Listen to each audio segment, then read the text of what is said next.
Francesca. I'm Victoria. I'm Laura. And welcome to Novel Nights. Hi, everyone. Welcome to Novel Nights. Happy Halloween.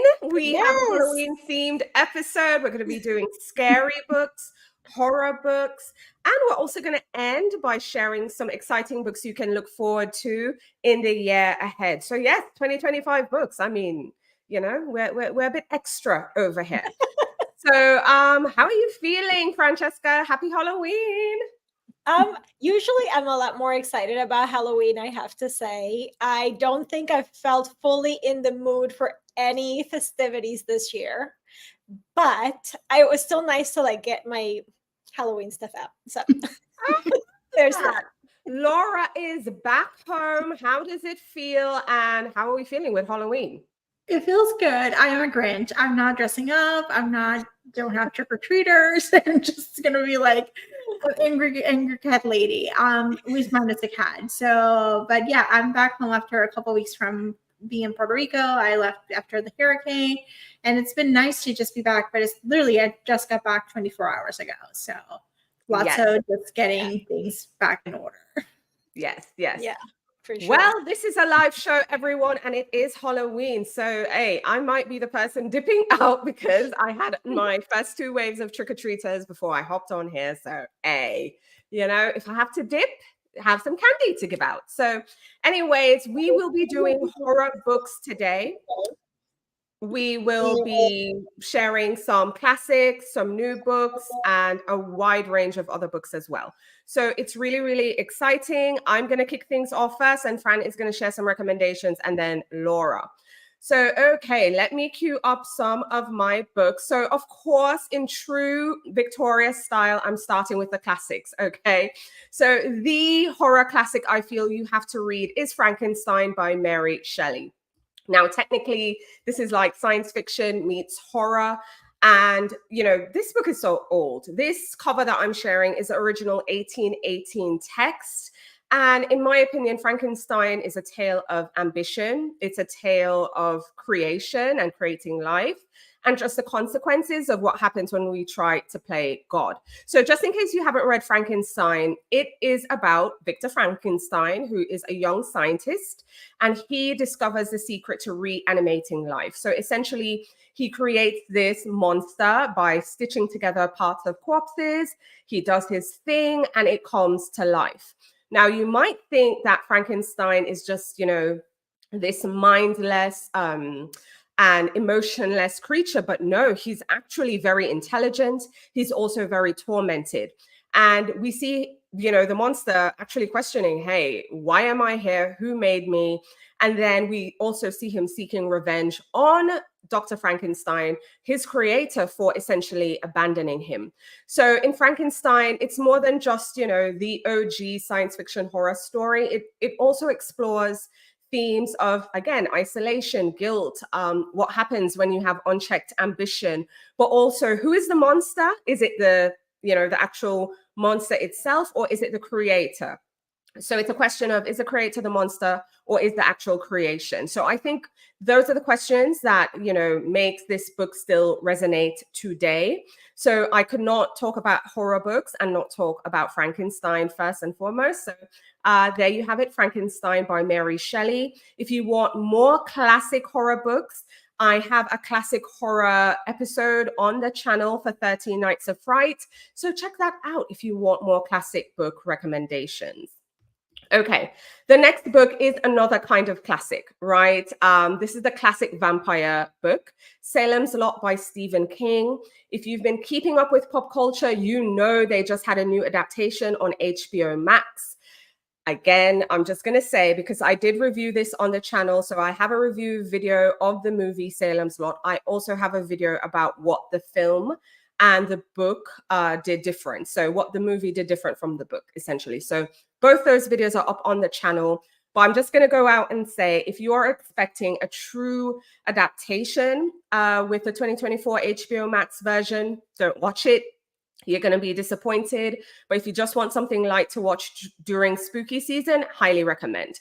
Now, Salem's Lot is, again, an amazing vampire story. It really focuses on what happens in a small town. So it's essentially small town horror when you have vampires lurking in the shadows. Now, what makes this one brilliant is Stephen King does an amazing job in terms of character building.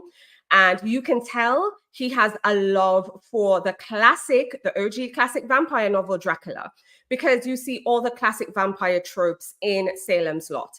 Now, the story with Salem's Lot is that we follow a writer. His name is Ben Mears. He returns to his small town. The small town is called Jerusalem's Lot. So Salem's Lot is the short for Jerusalem's Lot. It's located in Maine. And we discover that Ben spent some of his childhood in this town.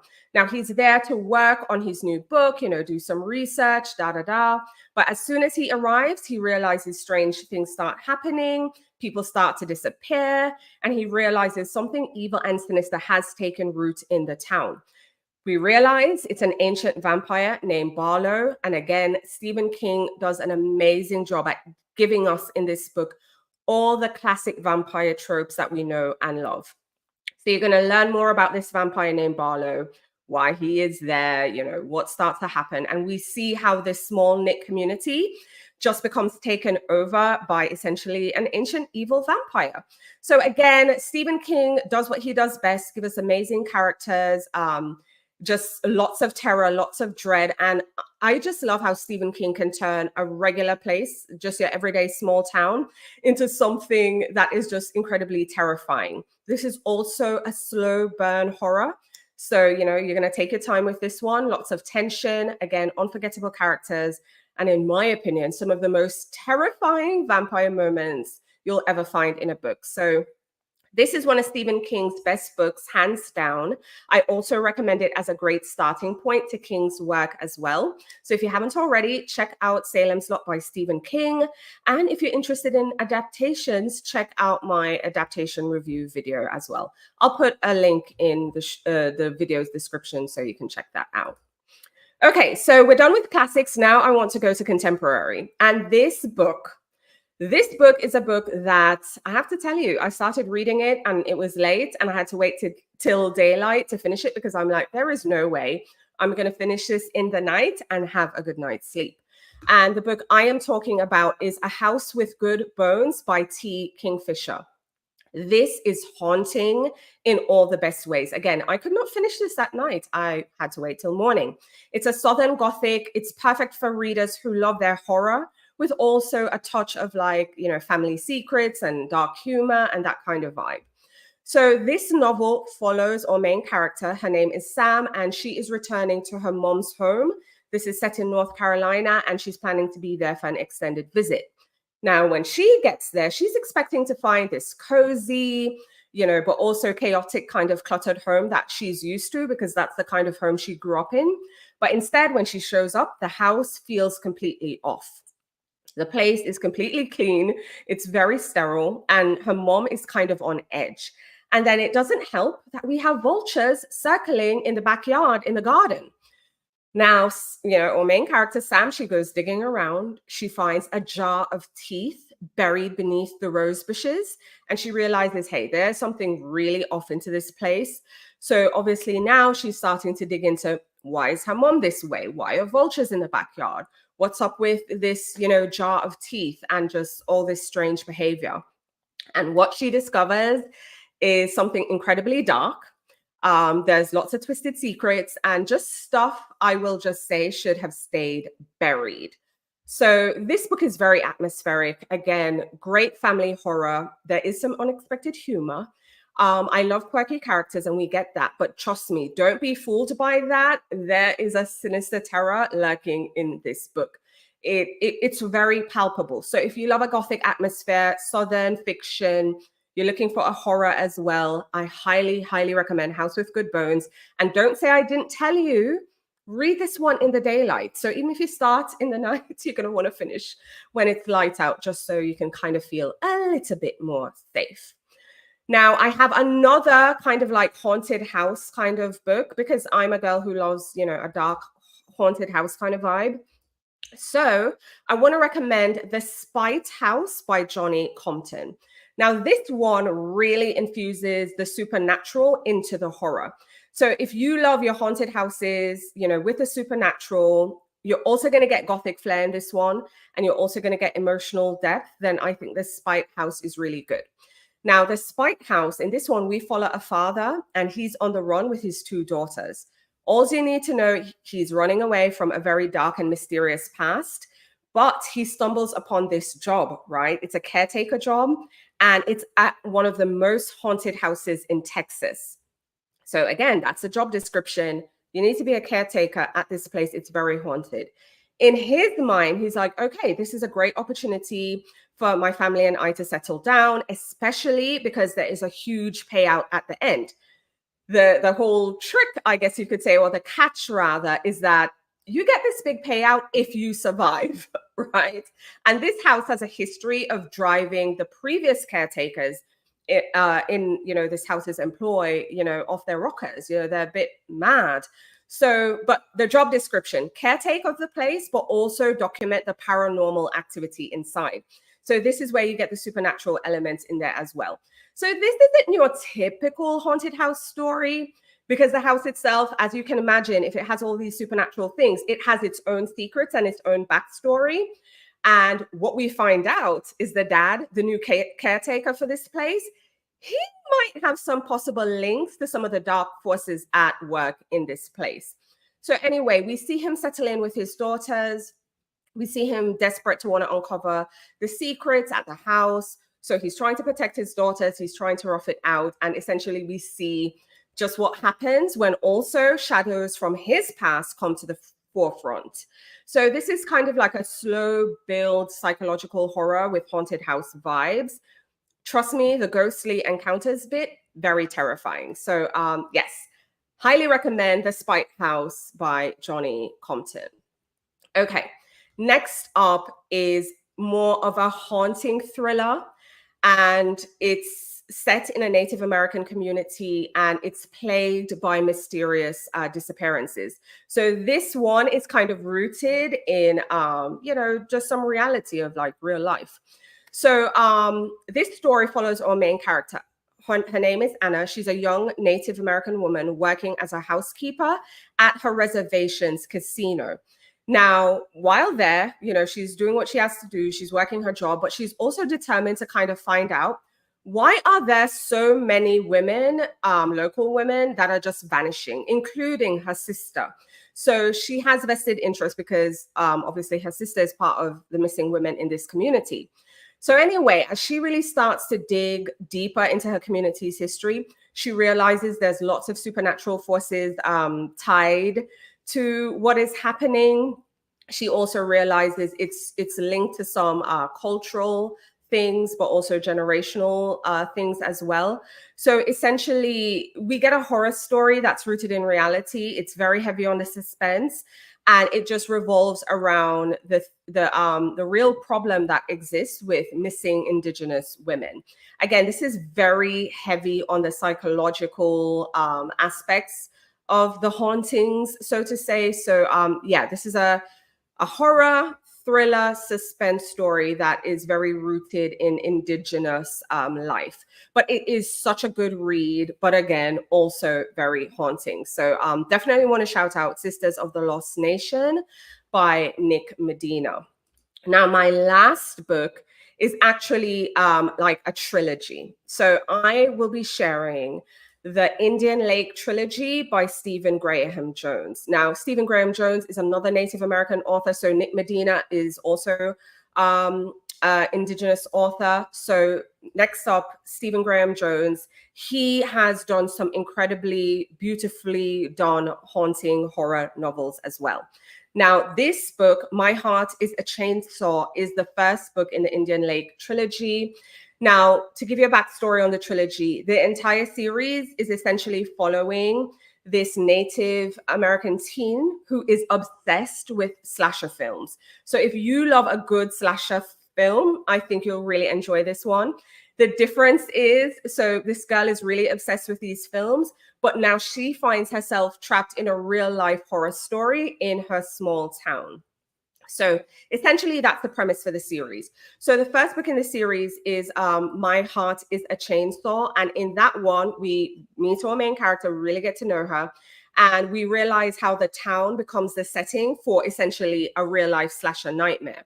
So if, again, you love slasher films, I think you'll appreciate this one. But also, it is very wrapped up in Indigenous culture and their heritage. And it really plays on just the fact that they're kind of isolated from the world, but they're very much in the world. And it also kind of builds on their resilience. So we see her kind of surviving a whole thing in the first book, but then in the second book, Don't Fear the Reaper, it picks up from the first book, and we see her returning to her small town to face another new wave of horror because we have an escaped serial killer who's now threatening the town. So again, it's just going back to everything with slasher films again, but this time we kind of get deeper into our main character's psyche and just all the dark forces and spirits and just everything surrounding her. And then the final book in the trilogy is, let me get that up, is The Angel of Indian Lake. Now, this one kind of concludes her story, and we kind of see her finally confronting her fears and just all the dark secrets hidden within Indian Lake, which, by the way, Indian Lake is a real place in the story. So in this one, the horror tropes, I feel, are really played up. And it just, I mean, this one is really hard to describe. It's very literary in nature, but I will say, just think about classic horror slasher films with Native American culture, and this is what you're going to get. It's very gripping, but it's also very thought-provoking. So again, this is more like literary horror, but it's done just beautifully well. 5 stars. It's just a great series, and I'm very excited to see what the author does next. I mean, we also have I Was a Teenage Slasher, which was another book the author wrote, and now I'm blanking on the first book he wrote, but there's books out there. There are 5 to the best of my knowledge. So yeah, so essentially it's also good for Native American Heritage Month. Is that what it's called? Yeah, that is in November. So be sure to check out, let me put it back up, Nick Medina. That's a great Native author to read. So if you're interested in adding Indigenous literature to your reading list in November, Sisters of the Lost Nation is a good one. And then the first book in the Indian Lake trilogy is My Heart is a Chainsaw. So yeah, check those out. All right, Dee, what did you all think? I actually have to agree with the Stephen Graham Jones too. So I think that's a good choice. It's tough to describe, though. It's so hard to describe his books. It's so hard. Yeah. But they're good. They're really, really good. I'm interested in the Nick Medina one and just to understand the vanishing of the woman, because it's a prevalent problem. And so I'm interested in his take on this experience and then taking it to the notch of horror. That's Yeah. And I love seeing the cultural heritage as well. And then also Nick Medina, because I kind of feel lots of people know Stephen Graham Jones, but check out Nick Medina, Sisters of the Lost Nation. Nick Medina also has a second book out, which, sorry, I'm blanking on the name right now. This one is my favorite, if I'm being honest, but the other one is also good too. So Nick Medina is another Indigenous author worth checking out. And again, if you're looking for something for Native American Heritage Month in November, which is tomorrow. Yeah, this is a good read. So yeah, those are my books. All right, Fran, what do you have for us? I have a mixed bag today. Where do we start? Because there's no rhyme or reason to my recommendations today. I'm going to actually start with a young adult horror, and it's The Woods Are Always Watching by Stephanie Perkins. So I had actually read this one a couple of years ago, and it's essentially a story about 2 friends. So it's 2 teenagers. They're finishing high school. They're going off to college. They've been best friends, and they are going to separate colleges. So they're going to be about 2,000 miles apart. And they decide that they're going to go on this hike at a national park together as like their last kind of like long weekend hurrah to spend time together before they are separated for a really long time. And of course, things don't go as planned, and things during this weekend hike turn into a bit of a nightmare, and they find way more things than they expected. They're also, because they venture off trail, and they're left to deal with some internal struggles as well with their friendship, as well as some scary things in the woods too. So it does start out with like a camping trip, definitely gone wrong, and things in those woods are not very friendly. So it's a story of survival, and it also deals with like a crumbling friendship and those kind of dynamics. So it does have a bit of a psychological twist to it, and it was just kind of like a, I don't want to say fun, but it was fun in the sense that because it is YA, it felt a little bit more light. So it was lighter to read, even though it does have that suspense element and that um, thrill of what you're experiencing with them being stuck in the woods and fighting for their life. So kind of a easy one to slide into my recommendations, I feel. Also, the author Stephanie Perkins, I think, has another book that I haven't read, but I think it's There's Someone Inside Your House or something like that. So if you're looking for young adult horror, so it's not as heavy, then those would be good picks for you. The next one, before we get into my next pick, I'm going to actually talk about the author. So Karina Haley is a romance author that I think is perfect if you want to pick up a horror romance book. And the series that started my love for Karina Haley is Dark House by Karina Haley. It's the Experiment in Terror series. And this series is so fun and so addictive. I actually recommend to everybody that they read it kind of for spooky season. Even we did a read along of this series a few years ago. And if you guys want to do that, you can check out the video on our YouTube channel. But I think it's a really fun one because, so we have our two main characters in this series, and our heroine ends up meeting the hero at a lighthouse. It's her uncle's lighthouse, and he's there because there's stories that this lighthouse is haunted, and he's a producer, and he's trying to film a web miniseries about haunted places. And he runs into her there because it is her uncle's lighthouse, and she ends up being in the show with him. It was not as planned or expected, and it kind of takes off online. So he makes her a proposition that they do this mini series together, and they go and visit all these different places that are haunted together. And so the series is them basically going on all kinds of crazy adventures in haunted things. So there's books with skinwalkers, there's Bigfoot, there's zombies, there's all kinds of stuff. Of course, ghosts and demon possessions, and zombies, yeah, all kinds of stuff, and mental institutions. So lots of very scary moments throughout the series. So it's kind of a staple. So I just wanted to make sure I mentioned it. But the book that I actually wanted to talk about of hers is one that I think it's a little bit underappreciated. It's a little bit older and doesn't get talked about enough, but it's a duology, but you can just read the first one if you want. It does finish off this story. It's The Devil's Medal by Karina Haley. And so this series is basically rock star romance meets horror. And I think it's so much fun. This book particular is like if you take the movie Almost Famous and mix that in with The Devil's Advocate.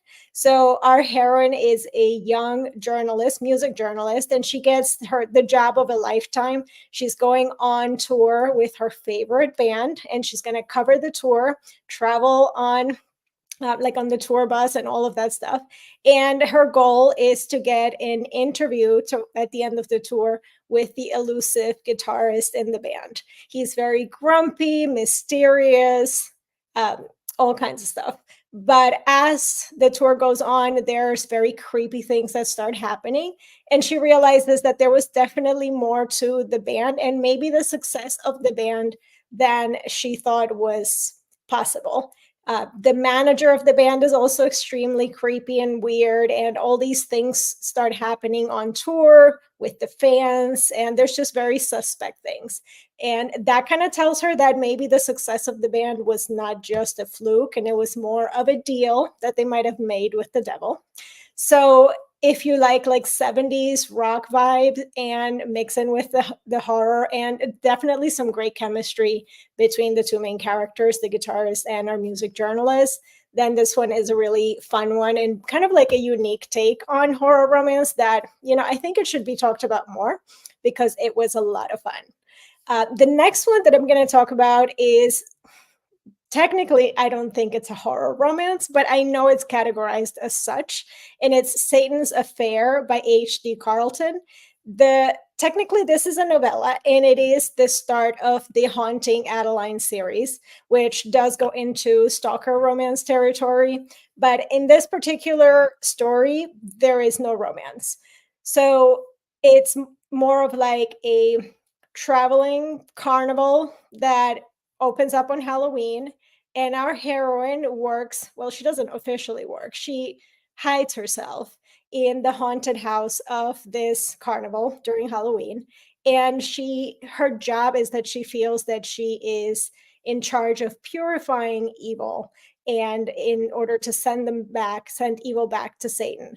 And so her job is to find every night her mark, meaning the person that she feels is the most evil. And she lures them inside of the haunted house. So she's hiding inside, and she's got her little lair, kind of like a dollhouse lair inside the haunted house where she disposes of the bad guys. So that is basically the premise of the story, but there are definitely things that will make you question what's real and what's happening. And definitely there's a plot twist at the end. So it was very interesting, definitely disturbing. So if you want something a little bit unhinged and disturbing, but at the same time, very themed, appropriate for Halloween, and super quick because it is a novella, then this is a great choice for you.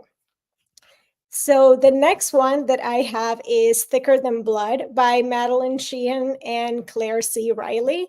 This is part of a series, but every book in the series is a standalone, and these are technically not romance, although there is a romantic subplot, but you're not going to get an HEA in these books. So straight horror, basically. And it is, I don't know if it's the best time to be reading these kind of stories, but it is basically what happens after society collapses. So zombie apocalypse happened, society collapsed, and now everybody is trying to fight for their own survival out in the world. So this book follows two main women, and they were best friends before this collapse of society. They used to be married, and their husbands both succumbed to the zombie virus, and they've had to fight for how they're going to stay alive and how they're going to survive. And they settled in on a kind of like a commune, very safe, let's say, as safe as you could possibly be in those circumstances. But they're both technically married in this commune, and one of them has been abused repeatedly by her husband. So it ends up that one night she can't take anymore. She kills him, and basically the society that they're living in decides that she has to be killed for that. And her best friend wants to break her out and keep her safe. So they go on the run outside of the boundaries or the protection of this commune, and they have to face the reality of what's outside. And the horror part in this book to me is the fact that the worst things out there are not necessarily the zombies, but the people. So people have had to survive out in the wild, basically on their own, and they are not very nice. So both of these women and the people that were left with them, they have to kind of like do some questionable things in order to survive. And it really puts into play and into question what's the line that you draw where that you cannot come back from. What are the things that you're going to do that you can't come back from? So if you're into like zombie stories and like true like post-apocalyptic raw gritty stories of survival, then this is probably a fun one to take on as well. And it is a series, so there are I think 3 books in the series, and they're just all set within the same world, so they're not necessarily they don't need to be read in order. So, And then the last book that I have is actually one that came out this year, and it's I'll Be Waiting by Kelly Armstrong. This is one of my favorite authors, Kelly Armstrong. I've pretty much read her books in every genre that she writes. The heroine in this story has cystic fibrosis. She was recently married to a guy that she knew from high school, but was kind of a bully to her when they were in high school. They reconnected years later, and he apologized for some of the things he did, and they got married. So they were going on this wonderful trip together, and right before that, they get in a car accident. Both of them get in a car accident, and he dies. So he left something unsaid at the moment that he was basically dying, and she's doing she's looking for somebody that could do a seance so that she could talk to him. And that is something that she had done with her friends from when they were in high school. So she's trying to communicate with them. And they go through a group of a bunch of people that don't really know what they're doing. And she's not able to talk to him until she does. And there is definitely more to the story than she knew. And even without communicating with him, there is a presence there and there is danger while they're in this house, basically stuck with this presence. So it was very atmospheric. If you're looking for like a haunted house atmospheric read, this is a great one. Also, it does have that thriller mystery element to it, which I really enjoyed as well. And just some really amazing characters and writing in overall. So really enjoyed this one as well. And that's it.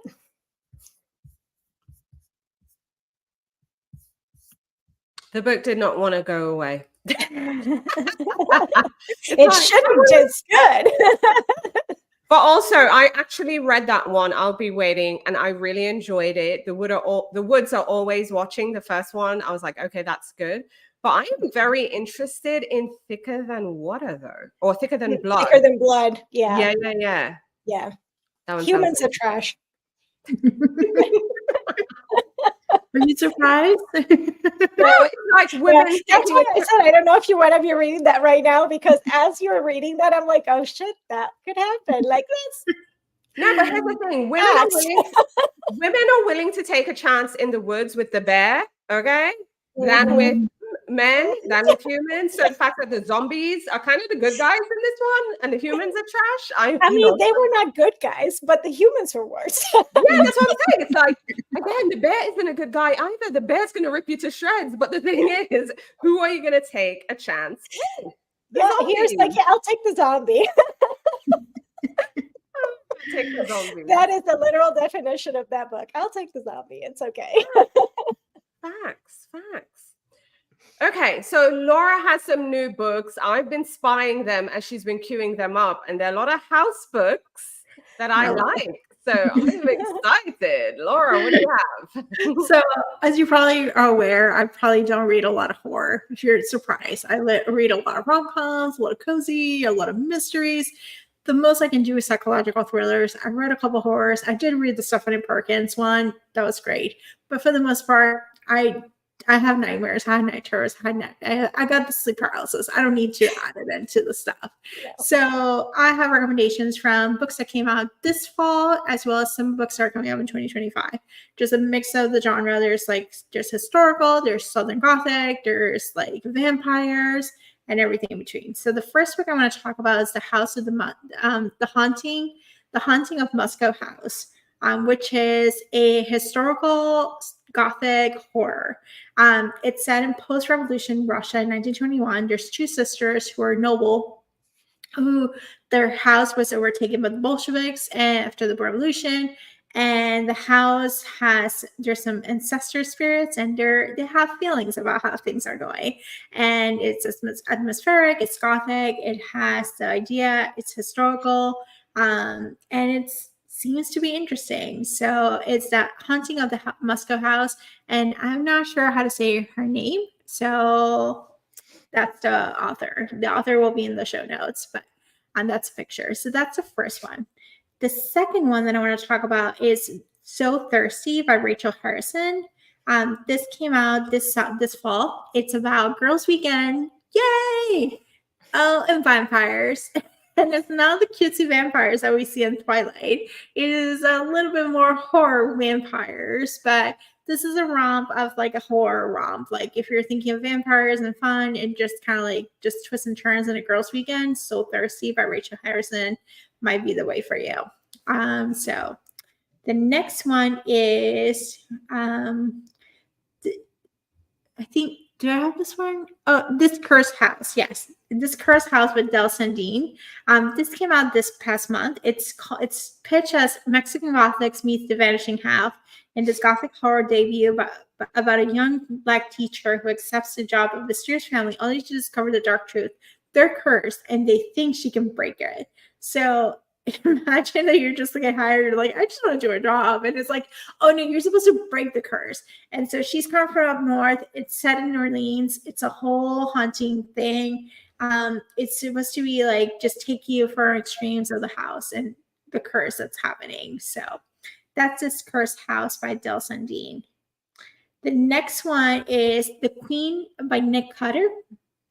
So this one is a heart-pounding novel of terror about a young woman searching for her missing friend, uncovering the shocking truth. So her friend has been missing for about a month, and so she finds herself in her house a new iPhone with a text message from her friend. And so it sets off this area of discovery and the horrors that happen with that process. So this came out this month, so it's available. So you can pre-order, or you can buy it, or you can like request it from your library. And now we're going to go to some of the books that are coming up next year. So the next one is The Starving Saints by Caitlin Starlin. This is coming up in May 20th, 2025. The way it's been pitched is a sapphic horror fever dream. So think Chappelle Roan dressed as Joan of Arc at the MTV Awards, plus hedonism and cannibalism. So we got cannibalism. We got like saints and people like believing things and religious stuff. And then it's actually like sapphic. So what more can you ask? There's The Starving Saints by Caitlin Starlin. The next one is one that I'm actually looking forward to read, and it's The Other People by C.B. Everett. This is pitched as Agatha Christie meets Shutter Island. So it's a locked door country house. Basically, it's pitched as these traders. There's 10 strangers locked in a house, and there's a serial killer trying to kill them all. So it sold me with the idea of traders, which I actually love that show. At the same time, it has some horror with it. So there's more to it. It's not just a regular cozy or a regular mystery. It has to up a notch. So that's The Other People by C.B. Everett. And I'm very excited to read this one. And the final book that I'm talking about is American Rapture by C.J. Lee. And this one is another one religious. I don't know why, but there's a lot of religious here. So this was a good Catholic girl, Sophie, amid a sudden onset grisly lust case deceased. So there's a pandemic, and it actually makes people feral. like you're just like, it's not just going to like get RSV or get a respiratory. No, we're gonna go feral, and we're just gonna go like all in. And it transforms everyone into a new twist and zombies. So everyone's zombies. And so she has a journey, the Midwest, splintering Americana to escape the contagion. So it's post-apocalyptic, zombies, stuff. And so she faces shredded limbs, her strict religious upbringing, and pain dissonance of growing up during the end of time. So kind of fitting right now too, like we're in the end of times, but that's pretty much a post-apocalyptic, post-pandemic, trying to escape and then trying to deal with your religious upbringing. What else can you ask for? And that comes out next year. You're muted. All right. So I do want to tell you, American Rapture is out now. Oh, there we go. American Rapture is out now. This one, I read it. I loved it. Okay. I am here for it. I talked about this over on Substack. I think it's in the short list for horror. So go to bibliolifestyle.com. Substack.bibliolifestyle.com. However that works. Find Biblio Lifestyle on Substack. I talk about American Rapture. I actually read it and love it, and it's really good. I also had like a spooky book list. So I had The Haunting of Moscow House. That's over there. I also had So Thirsty by Rachel Harrison, which, by the way, I think Rachel Harrison's Black Sheep is so good. But So Thirsty is a perfect girls' week, and that was fun. And I adore This Cursed House by Del Sandine. I actually had a special with her on Substack. Y'all can go catch it before it gets archived. I did a fun video chat with her. And we talked about all things Halloween and her favorite costume that she saw. It was a fun chat. But this book is so good. Legit, this girl got this job. She's like been seeing ghosts and hearing ghosts like forever. It's a talent. It's a gift. And she wanted to leave her home. And this gets a job as a tutor, but then she shows up and they're like, no, actually, there is no tutoring job. We need to help you break this curse. And the home in New Orleans is one of them really, old, dilapidated mansions. And this family, oh my God, the Duchamps, they're a whole, the book is so atmospheric. It's so well done. If y'all love a house book, get that one. Yeah, get that There you one. go. Yeah. Get that one. I am looking This forward book, to this Starving one. Saints sounds so Yeah. good. Yes, I'm looking forward to that I one. have to read that. I have to read that one too. I love Caitlin Starling. What was the name of the book? The Something of Jane Lawrence, The Death of Jane Lawrence. I adore that book. That book was amazing. Also by Caitlin Starling. I can't see what the name of the book is at the bottom that they're saying the author of, because I am blind. I think it's Jen. I don't know. I can't see it either. Yeah. Anyways, so we have this book to look forward to next year. And I guess this one, The Queen by Nick Cotter, because I've never heard of that one. So, yeah.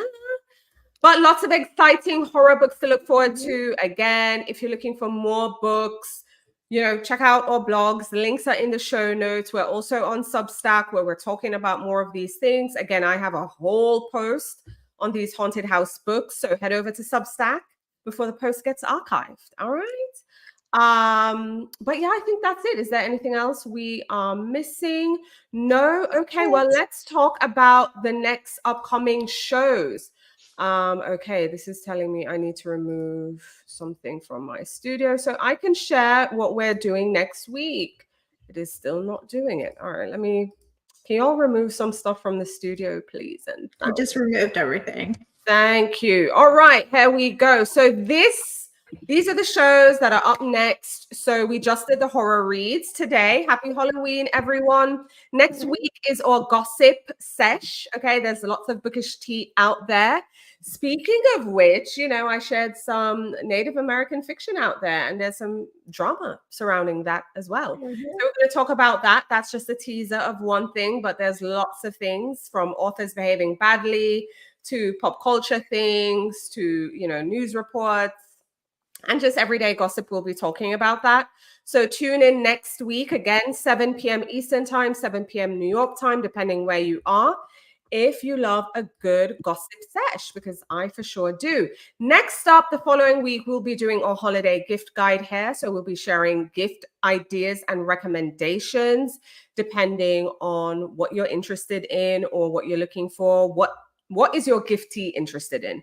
I always say that's the best starting point. Look at their hobbies or what they've been saying they've wanting to try, or what they're liking and so on. And we'll have some gift recommendations as well. So mark your calendars. Again, every Thursday we gather here at 7 p.m. Eastern time, 7 p.m. New York time, depending on where you are in the world. And for some reason, they don't want me to take down this image. No. So I'm just going to change screens. I don't know. The spooky gods, are coming out. The veil has been lifted, and now they're playing around with the technology. For some reason, it is just whirring around in there. But I think that's it, everyone. Happy Halloween. Don't eat too much candy. All right.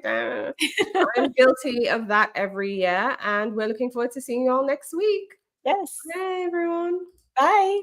Yeah, I'm telling everyone bye, and the thing won't let us go. Oh my God, the technology. I guess we'll just hang out a little bit longer. We'll just hang out a little bit longer. Yep, it's not working. Okay. What is going on? All right, let's try this again. Bye. Bye.